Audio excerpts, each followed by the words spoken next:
Donald Trump on CNN. CNN, by the way, is lucky if 700,000 tune into that hour. So CNN had 5 times the audience it usually has. And you would think Team CNN and their supporters would be happy about that. Well, apparently not. In fact, Trump's success has created turmoil inside and outside the walls over the very left-wing news network. Their own anchors turning on their own network in public. I guess that's what happens when you sell your media soul to the devil. CNN wanted those ratings that come with a Trump appearance, and now they're paying the price. Viewers rebelling. Socialists like AOC and Bernie Sanders are now fed up with CNN, and now on-air talent is telling viewers to stay away for good. If you ran a business and you got 5 times your regular audience, you'd be celebrating and figuring out how to do it again and again. Well, here's a prediction. Donald Trump will never be invited back alone on CNN anytime soon. And if he does, he'll face one of their nastiest people. I don't know, Chris Wallace, perhaps? But the woke left overpowers common sense over there, and CNN is not the only company that marches to the drumbeat of a woke mob. Enter Fox News. It's already taken the necessary woke steps towards the big establishment media club, whatever you may call it. Fox News clearly wants in. We saw it with their early call of the state of Arizona for Joe Biden in the 2020 presidential election within minutes of polls closing. Congrats, Fox. You were first. We saw it last June during Pride Month when Fox shined a positive spotlight on the story of a 5-year-old child who was transitioning. Fox celebrated the parents who changed the sex of their 5-year-old girl to become a boy.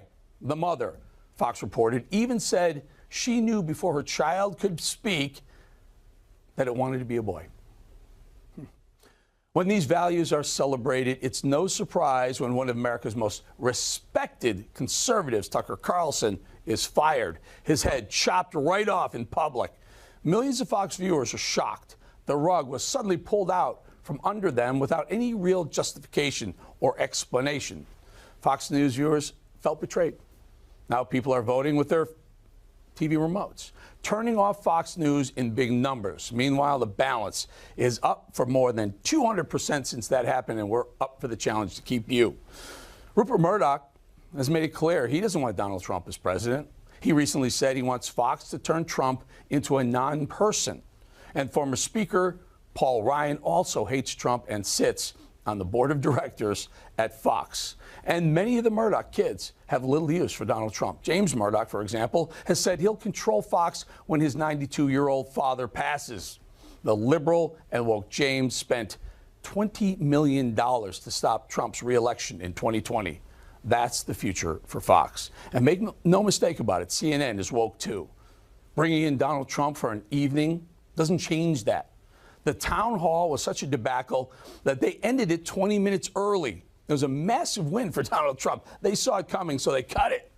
And the fallout and criticism from the left was fierce and abundant. Those on the left, both in politics and media, came out against the decision to give Donald Trump so much airtime. How dare they? But it's one thing when outsiders turn on you, that much they likely anticipated, but also likely didn't care given the kind of ratings Donald Trump, one of the most brilliant and astute politicians, would certainly bring CNN. But it's another thing when your network's biggest star and one of its loudest and most respected voices tells viewers they should be justified in never watching CNN again. Maybe you haven't been paying attention to him since he left office. Maybe you've been enjoying not hearing from him, thinking it can't happen again. Some investigation is going to stop him. Well, it hasn't so far. So if last night showed anything, it showed it can happen again. It is happening again. He hasn't changed, and he is running hard. You have every right to be outraged today and angry and never watch this network again. Wow.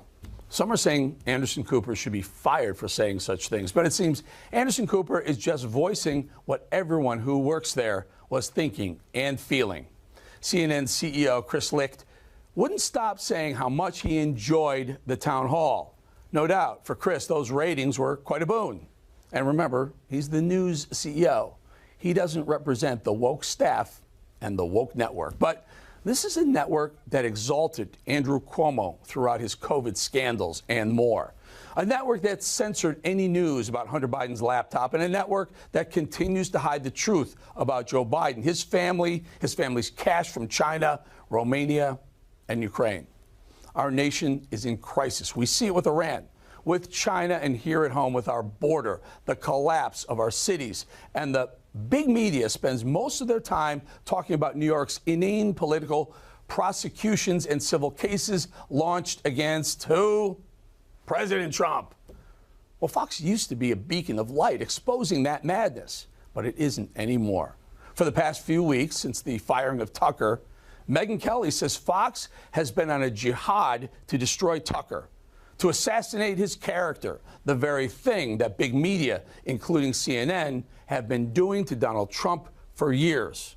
Well, I welcome the new former Fox viewers to Newsmax, where we will be fair and honest about both sides. We let you decide and don't tell you how to think. That's why our ratings are rising and why, frankly, we're hated by some. But we'll take the hits here on The Balance because we believe in you and we believe in our great country. All right, now let's bring in Florida Congressman Matt Gaetz. Congressman, thank you for joining us. So Trump explodes the ratings over at CNN. Management goes crazy. They like the ratings, but they are getting massive pushback. AOC says, I'm done with CNN. What are your thoughts? What are you hearing? How about this? What are you hearing in the halls of Congress? Well, if there's an AOC boycott of CNN, my suspicion is it'll be short-lived. I actually think this town hall was a win for both Donald Trump and CNN. President Trump showed a comfortable command of the room. He had an exquisite knowledge of the facts. He brought receipts to counter some of the false narratives that have been put out by a lot of mainstream media. And he interacted with people asking questions in a very warm and comforting and almost host-like way. Meanwhile, could you imagine Joe Biden doing that? I mean, Eric, you and I both know Joe Biden could not do 90 minutes with Caitlin Collins without needing a nap in the middle and a drool rag at the end of it. Yeah. And in that respect, or a conservative moderator or host in a town hall. But I don't think you imagine can do that with Mr. Rogers. Look, you've got in CNN. I think, an opportunity. And so let's give credit where credit's due. Chris Licht didn't have to do this, and I think it's a good thing for the country and a good thing for CNN that they would platform people that they don't necessarily agree with. You platform people you don't agree with. You host debates on this show. You and I have even debated matters on this show. That's what the viewers and the American people deserve.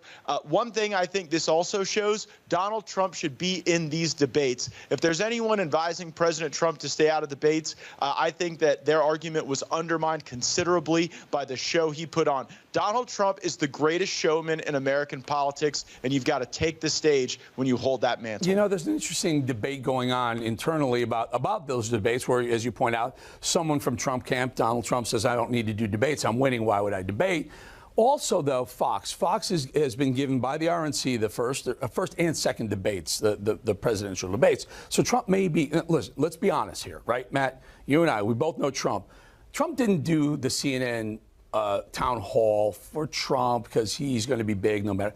He did the CNN, and he certainly didn't do it for CNN. He did the CNN debate to fire a shot right across the bow at 1211 Avenue of the Americas, Fox News.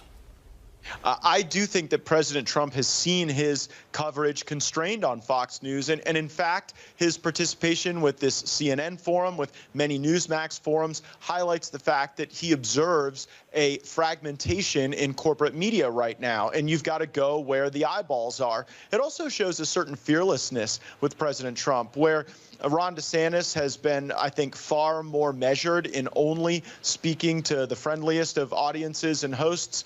President Trump showed a willingness to go out there and take it to a network that has not fairly covered him throughout his presidency. I also thought that the crowd, the audience, really added so much. And there's a part of the campaigns that we see from people like Nikki Haley that I expect to see from Tim Scott. It's a little more Washington establishment. It's a little more antiseptic. And there's a rawness to Trump that I love. I tweeted today about that. I've never seen more Karl Rove on Fox News than I have recently, going all the way back to 2016 when Karl was pushing low-energy Jeb. Fox has made their decision to go back to the establishment wing of the party, and that's got to tick off people like you. Yeah, they used to be America First. Like it or not, they hate Trump so much over there, they can't even go back to the America First principles that made them so popular.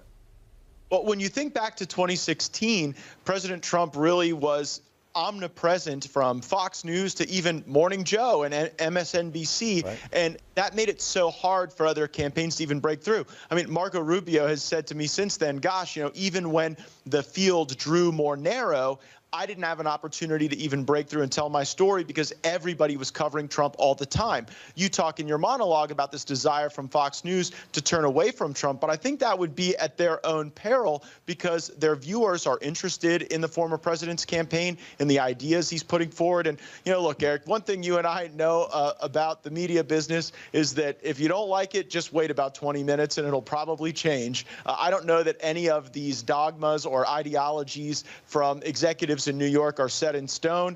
Everybody's got to show their quarterly earnings. Everybody's got to show that they're accommodating the desires of the people who watch these networks. And my suspicion is people are going to cover the campaigns that are dynamic and active, and there is no more dynamic. They burned them, Matt. They burned their viewers, though. I'll tell you, if you look at that CNN town hall, you look at the ratings by quarter hour, which I get them.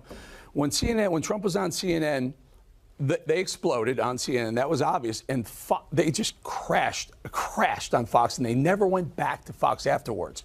They came back, and they came back to this network. We exploded right after the CNN town hall happened, but Fox didn't. So they've been burned. The viewers been burned. I think they're tired of it, and I think they may have found a new home here at Newsmax. Matt, before we go, just very quickly, give us an idea, the sense of what's going on with the new expiration of the Title 42. Is Congress ready for what we're about to feel as a country with the invasion on the southern border? This week, House Republicans passed H.R. 2 that, if it were law today, would absolutely stop the travesty on biblical proportion that we are seeing to humans at the southern border. It is the front end of the wave, unfortunately, though, Eric, because when all these hundreds of thousands of people get into the country, they're immediately going to start applying for the family reunification visas, and they're going to start pulling on that chain for chain migration. So for every one you see in these videos, there's another 5, 6, 7, 10 aunts, uncles, cousins, family members that are going to be part of this mass migration of people into our country without permission, without consequence. And the first act someone takes stepping onto our land should not be the criminal violation of unlawful entry into this country. We have a plan, House Republicans. And by the way, we don't have to reinvent the wheel. We know what worked. It was all the stuff that we did during the Trump administration. And what you see now from Mayorkas and from Biden, it is not incompetence. It is on purpose. And the pain is the point. The pain for you and me and for America's workers. And they don't care. Indeed, indeed. Pulling on America's chain. Couldn't say it better myself. Congressman Matt Gaetz, appreciate your time. Thank you so much. Thank you, Eric. We are witnessing an absolute travesty unfolding on our southern border. Nothing less than an invasion. Title 42 has expired, and the White House simply let it happen. One of the most effective Trump-era policies meant to keep illegal migrants, invaders, out of our country ended 20 hours ago, and the weight of the president's failure is now fully upon us. Massive and violent caravans are either making their way to our border or are already at our border as we speak. Our brave border agents are completely overwhelmed. Our resources completely tapped out. The border is beyond overwhelmed, and Joe Biden and our vice president, our so-called border czar, do nothing, have done nothing, and continue to do nothing. All right, let's bring in host of the Michael Savage Show podcast, Dr. Michael Savage. You have some very, very, very strong opinions on this, don't you, Michael? Eric, since 1994, when I created the Paul Revere Society, I've been saying borders, language, culture. That is what defines every nation on earth. And no, it's not that Kamala and Joe are not doing anything. They're doing a lot. They're invading our nation in reverse. They're destroying our borders, our language, and our culture. Eric, we all know there's not a nation on earth that doesn't say, hey, we're proud of our culture, we're proud of our language, we're proud of our borders. I've been in small Caribbean nations, Guadalupe or Saint whatever, and they all say to me, Michael, of course we all have borders and border guards. How many of these people are carrying drugs in their backpacks? how many of them came from prisons and mental hospitals. This is like the Mariel boat invasion. And there's another part to this, Eric. The big lie from the left is they all come here to work. No, they come here to work the system. They're being put up in hotels. What kind of work is that? When my ancestors came here, and I am a first-generation American, I am an immigrant son, proudly to tell you that. I worked for everything since I'm 5 years old. None of them were on welfare. They would rather have thrown themselves off a fire escape than taken welfare. Now compare it to these hordes. They're coming here to live off the fat of the land. They're coming here to suck off our social welfare system. So you say, well, how does this go on? How does it happen? The answer is we've been destroyed from within by the liberal, illiberal, progressive left. And the end result will be a disaster for all of us, Eric. I can go on for book after book on this. Well, borders, language, culture, period. Yeah. That's what defines a nation. And the thing is, Michael, is all these sanctuary cities, all these liberal mayors of sanctuary cities, Philadelphia, New York, Los Angeles, Chicago, now pushing back, saying, whoa, hold on, we can't afford this. Well, this was your idea, and you never push back. They're going to eat their words, aren't they? Yeah. I think that that's lip service. They don't really care because they're exporting them to the suburbs. The suburbs are fighting back. But when you have a mass exodus like this coming in, how much of it can you actually fight? Biden knows this. Stumbling old Joe knows what he's doing. Whether he's a front man or he doesn't know what he's doing is irrelevant. The left has destroyed our nation. Eric, I'll bring it down to a simple level that even a liberal can understand. Elementary biology, high school, you look at a cell. A cell is defined by its membrane or its cell wall. If you puncture that cell wall, all of the protoplasm oozes out of the cell and it dies. In this case, they're puncturing the cell wall and they're oozing in foreign individuals who have no relationship to the history of this nation. They don't speak the language. They have no noticeable skills. And most of them, by the way, are illiterate in their own language of Spanish if they come from Central America. They are life's extras in their nations, which is why their leaders are throwing them on our doorstep. They don't want them because they're of no use to them. So why are we taking them? What are they going to do here? They're going to vote, Michael. They're going to vote. Huh? They're going to vote. That's why we're taking them. You and I both know this. We're taking them because it's the liberal agenda to get them citizenship or a pathway there so they can all vote Democrat. Savage analysis by one Michael Savage. Thank you for joining us. Thanks for having me, Eric. Appreciate it. Okay, folks, coming up, as a full-blown invasion takes place at our border, southern border, Florida did the difficult thing and did the right thing. Well, I would say that those people aren't truly conservatives if they're criticizing the first of its kind, leading the nation policy that the governor signed into law just recently. We are taking strong action because, as you pointed out, Eric, Biden refuses to do his job. He continuously puts America last. And so Governor DeSantis has had to step up and take active measures to be able to protect Floridians. And part of that immigration proposal was indeed the E-Verify, making sure that we're protecting Floridians, making sure that we're protecting Floridians' jobs. And ultimately, what we need to do here in Florida and what the rest of the states need to do in following Governor DeSantis' lead is put Americans first. I don't understand why it's so difficult for Biden and Harris to do their job. What we're seeing at the border is a crisis of unprecedented proportions. And so we've had to take an extreme amount of measures here in Florida, everything from banning sanctuary cities, making sure that we are continuing to provide resources. The governor has sent National Guardsmen to Texas.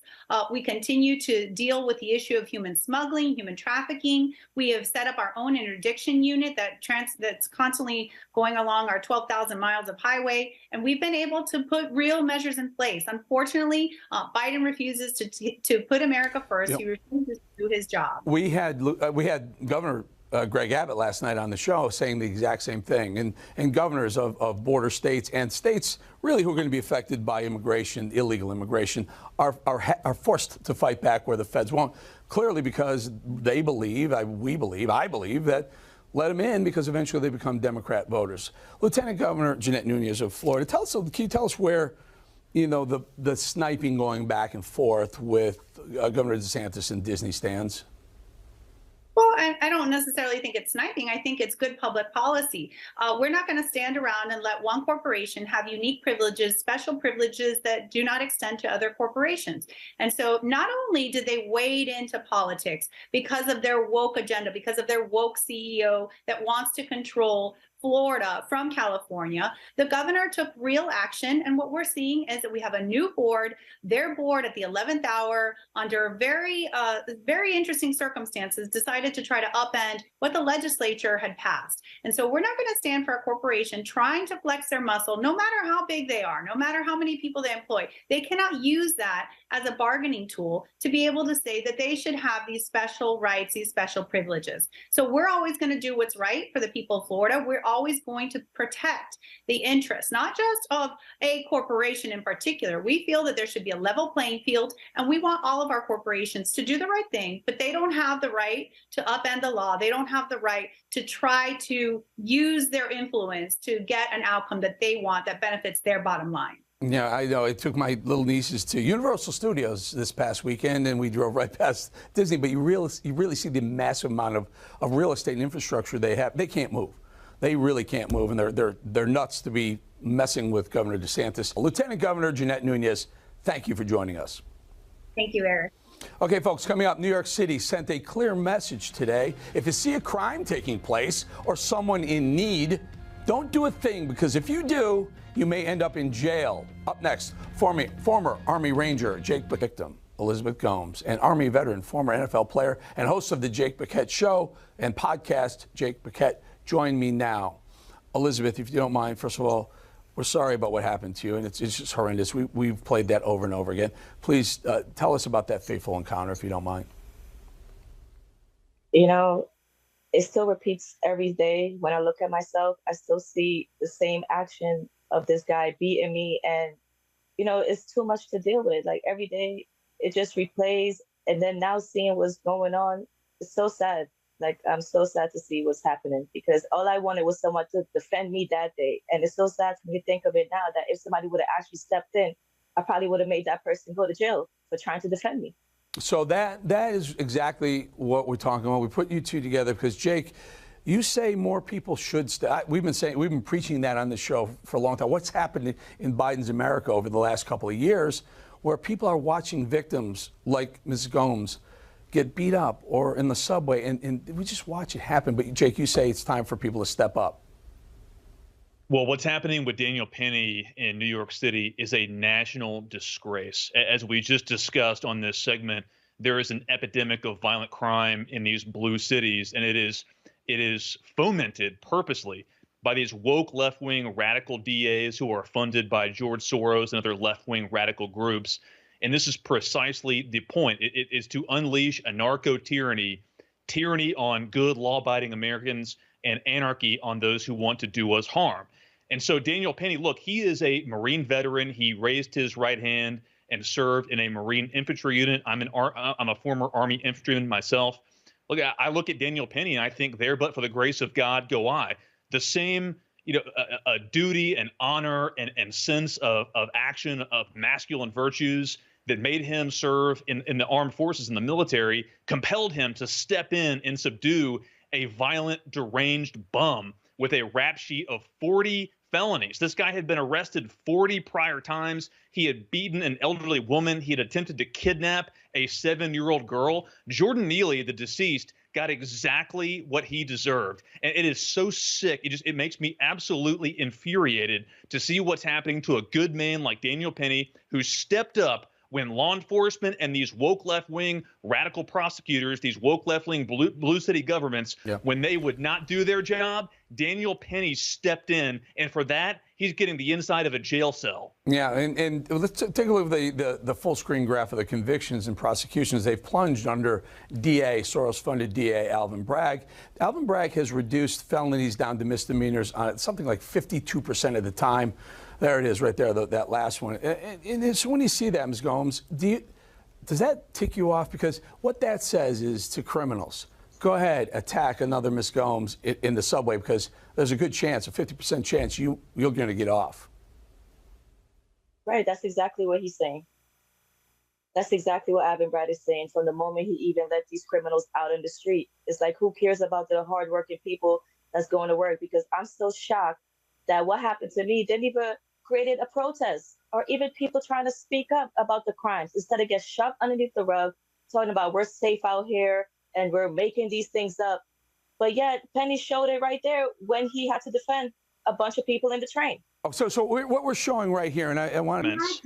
They create a set of circumstances where if you intervene, you're going to be the one who goes to prison. That is the Daniel Penny experience right now. And so, look, what I'm saying on social media, what I'm telling veterans publicly and privately is you have no choice but to leave these areas. You have to shake the dust from your feet, and you have to leave. These blue cities are getting exactly what they're voting for. They are getting what they deserve. You can't step in between them and what they actually want. So it's time to go. I'm sorry, some people disagree. They think you should sacrifice yourself for people who want destruction. I don't think so. It's time to leave. I'm going to tell you something. We've been saying it here, and I'll say it again, folks. If you see someone getting assaulted, you see an innocent woman sitting on the subway getting beat up or tormented by a deranged person, Elizabeth Gomes, I say still do it. Wouldn't you love to have had someone step up and defend you on that vicious attack that we're going to show right now of you that one night? Would I have loved it? It probably would have saved me from losing my eyesight. I probably would have had these head traumas that I have every day. I wouldn't be suffering from these pains that I get from my neck all the way down to my shoulders. Yes, I would have loved somebody to step in and help me. But you know what? In the world that we're living in nowadays, you can't even defend yourself no more. Because what if I was thinking now, what if I would have defended myself? They would have wanted to see me in jail right now, even with the eye and everything. Exactly. They'd be more aggressive to go after you as the victim defending yourself than the career criminals that they keep throwing back out on the street. Guys, I got to go. Elizabeth Gomes, exactly. Jake Beckett, thank you both for joining us. Important story. Thank you. All right, coming up. Remember when school was a safe space? Well, now schools look to indoctrinate and groom our kids in their leftist role. Grooming your child to think their way on things like gender, sexuality, politics. They call you, the parents, racist, bigoted, transphobic, and so they want to undermine everything you have taught your child, and they're often doing so in secret or in a sneaky, subversive way. Now we're finding teachers who refuse to update parents on what's happening with their children. Teachers are forcing topics and agendas on your child without looping you in. It's happening, and it's very scary and very dangerous. And this, once again, brings us to Loudoun County, Virginia, a center of woke education and antagonism to parents, a front line, so to speak, in the battle between parents and schools. We want to teach your children, no, they want to teach your children that they're racist just because little Billy or Susie are white. They want to put the transgender agenda above all other needs and concerns. And adding insult to injury, they don't think that parents have any right to know what they are teaching and grooming your kids. And if you protest, parents, well, you're labeled a domestic terrorist, according to a leaked memo from the U.S. Attorney General Merrick Garland last year. And if you dare to challenge the deep state, be prepared for attacks. Be prepared to be doxxed, to see your personal information on the internet. Be prepared to get threatening phone calls in the middle of the night, and in some cases, actual cases, you may even have your life threatened. After all, as Joe Biden said with his very own words, your children don't belong to you. Your children belong to the state. Rebecca put a teacher's creed into words when she said, there's no such thing as someone else's child. No such thing as someone else's child. Our nation's children are all our children. Wow, that's scary. The president thinks he owns your kids. And now we return to Loudoun County, where for months a group of left-wing activists calling themselves the Loudoun Love Warriors have been secretly plotting to undermine conservative parents, Christian parents. In a group chat, the Loudoun Love Warriors have talked about hurting parents physically or destroying their lives in some way, shape, or form that includes scheming to get them fired from their jobs. Now get this. The group chat even has a link to George Soros. A campaign staffer for a Soros-backed prosecutor was an active member of the leftist attack group. Also part of the group, Pooja Khanna, who's running for the Loudoun County Board of Supervisors. Really? The group talks about being armed about, quote, showing up with guns. They talk about not caring about potential prosecution if they attempt assault, saying, and I'm quoting, if it's a misdemeanor, no one will prosecute me anyway, right? They're not worried. Why? Well, perhaps, basically, they fall under a Soros-funded DA, and one of their very own love warriors, actually works with the group Soros uses to elect favorite DAs. And why worry when in the liberal wilderness violence is justified as long as it's violence against the conservative? And if it happens, it seemingly never gets punished. That's what some parents in America are dealing with, a far cry from worrying about discord with classmates or an extra tutoring for their child. We have two of those parents waiting to tell their story of being the targets of the hate delivered